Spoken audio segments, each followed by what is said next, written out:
నేను గుంటూరులో చదువుకున్నా అంటాడు. అరే నేను గుంటూరులో చదువుకుంటే నీకేం వచ్చిందిరా భయ్, నాకు అర్థం కాదు.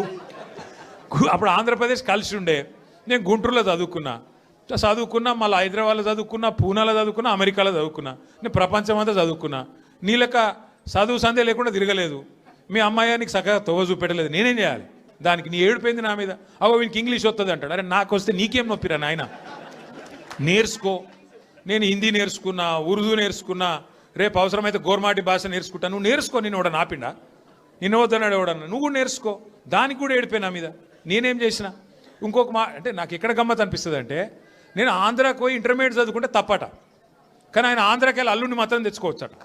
ఈ అమ్మ ఇది ఎక్కడ కథరా భయ్. అందుకే ఇక ఆయన పేరు ఏం పెట్టినట్టుగా నేను ఇట్లా లాభం లేదని చెప్పి మనోని పేరుగా అల్లుడు భీమవరం కదా, అందుకే ఈయన చిట్టినాయుడు పేరు కూడా భీమవరం బుల్లోడు అని పెడితే అయిపోతుంది. ఓకే వెలుగు భీమవరం బుల్లోడు మనకు నీతులు చెప్తున్నాడు. అరే ఆంధ్ర అంటే మరి ఆంధ్ర వల్ల ఓట్లు కావాలి, ఆంధ్ర వల్ల చుట్టూ తిరగాలి, కానీ మళ్ళీ ఆంధ్రాని మాత్రం నేను పోయి చదువుకుంటే నీకు నచ్చినది, నీకేం బాధ అవుతుంది? నాకు అర్థం కాదు. ఇంకొక మాట నాకు అర్థమే కాదు. ఇప్పుడు ఇక్కడ ఉన్నారు, మీరు ఇంతమంది ఉన్నారు, చాలామంది పిల్లలు మన హైదరాబాద్కి వెళ్ళి, మన తెలుగు రాష్ట్రాలకు వెళ్ళి చాలామంది చదువు కోసమో ఉద్యోగం కోసమో వేరే దేశాలకు పోతారు. అమెరికా పోతారు, లండన్ పోతారు, ఆస్ట్రేలియా పోతారు, ఇంకొక ఆడికి పోతారు.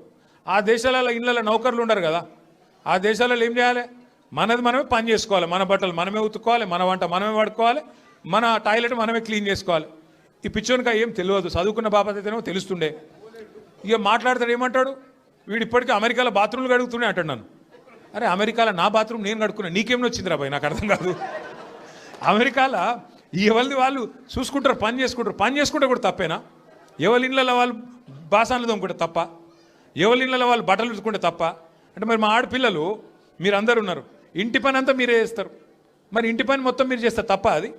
అట్లా మేము కూడా చదువుకున్నప్పుడు అమెరికాలో ఇంట్లో ఎవడుంటాడు మరి? ఎవరి పనాలు చేసుకోవాలి, ఎవరి గిన్నెలాలు దోముకోవాలి, ఎవరి బట్టలాలు ఉతుక్కోవాలి, ఎవరి టాయిలెట్లు క్లీన్ చేసుకోవాలి, తప్పేమున్నది అలా? దాన్ని పట్టుకొని టాయిలెట్లు క్లీన్ చేసేటోడు నీ లెక్క సంచులు మోయలే, నీ లెక్క దొంగ పనులు అయితే నేను చేయలే. ఇంకొక మాట ఏమంటాడు, నేనట మా అయ్య పేరు చెప్పుకొని బతుకుతున్నా అంట. అవు మా అయ్య గొప్పోడు, మా అయ్య తెలంగాణ తెచ్చిన మొగోడు మొనగాడు, బరాబర్ చెప్పుకుంటాను, తప్పేమున్నది? మా అయ్య పేరు నేను కాబట్టి ఎవడు చెప్పుకుంటాడు, నాకు అర్థం కాదు. మా అయ్య మొగోడు మొనగాడు తెలంగాణ తెచ్చినోడు, బరాబర్ చెప్తా. మరి నేనేమంటున్నా, నువ్వు సకట్ పనులు చేస్తే నీ పిల్లలు కూడా నీ పేరు చెప్పుకుంటారు. నువ్వు లుచ్చ పనులు చేసినావు అనుకో, నీ మన్మడు కూడా నీ పేరు చెప్పుడే గాలంగా మన్మని అని చెప్పుకోడు. మంచి పనులు చేయి, నీ పేరు కూడా చెప్పుకుంటారు.